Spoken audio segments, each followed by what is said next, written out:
রাধা রাধা। প্রেম এই সংসারে এসেছিল এই সংসারকে প্রেমের শিক্ষা দেওয়ার জন্য, এই জীবনের সুখের অনুভূতি আসলে কি তা শেখানোর জন্য। কিন্তু যদি সত্যি কথা বলি তো আমি নিজেই প্রতিদিন প্রেমের নতুন নতুন স্বরূপ দেখতে পাই, প্রেমের একটা নতুন অনুভূতি প্রত্যেক নতুন দিনে। আর তার কারণ হলো এই প্রেম অনন্ত, এ হলো দৈব। প্রেম হলো এই সংসারের সব থেকে বড় ঢাল এবং সব থেকে বড় অস্ত্র। এই প্রেম ছাড়া না কোনো ন্যায় হয় আর না কোনো শাস্ত্র, না জীবন আছে আর না অন্ত। এবার যদি এই প্রেম মনের মধ্যে বাস করতে শুরু করে তাহলে কখনো কোনো সমস্যাই হবে না, আর যদি হয়েও থাকে তাহলে তা স্থায়ী হবে না। এই প্রেম কি না করতে পারে? এই প্রেম সমস্ত সমস্যা মিটিয়ে ফেলতে পারে, আপনার মনের মধ্যে অহংকারকেও বিনাশ করে দিতে পারে, আপনাকে সাক্ষাৎ ঈশ্বরের সাথে দেখা করাতে পারে।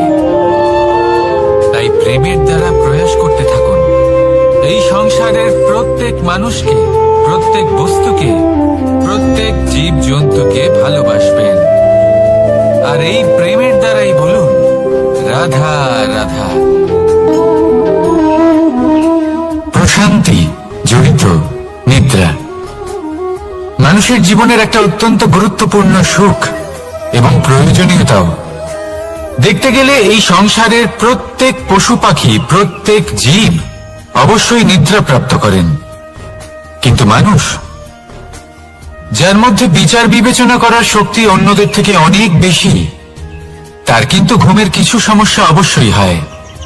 কি বলেন? তাই তো। এবার এর কারণ কি?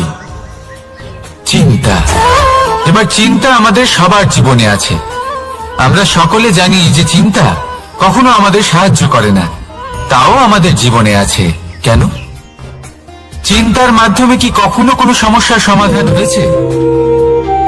অর্থের চিন্তা করলে কি অর্থ লাভ হয়? ভবিষ্যতের চিন্তা করলে কি ভবিষ্যৎ ঠিক হয়ে যায়? স্বাস্থ্যের চিন্তা করলে কি স্বাস্থ্য নিজে থেকেই ঠিক হয়? হয় না। তাহলে এই সব কিছু থেকে আমাদের একটা ছোট্ট শিক্ষা অবশ্যই লাভ করা উচিত।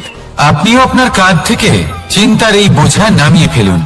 আর ইচ্ছে, এই সব ইচ্ছে একত্রিত হয়ে আমাদের মনে চিন্তা উৎপন্ন করে।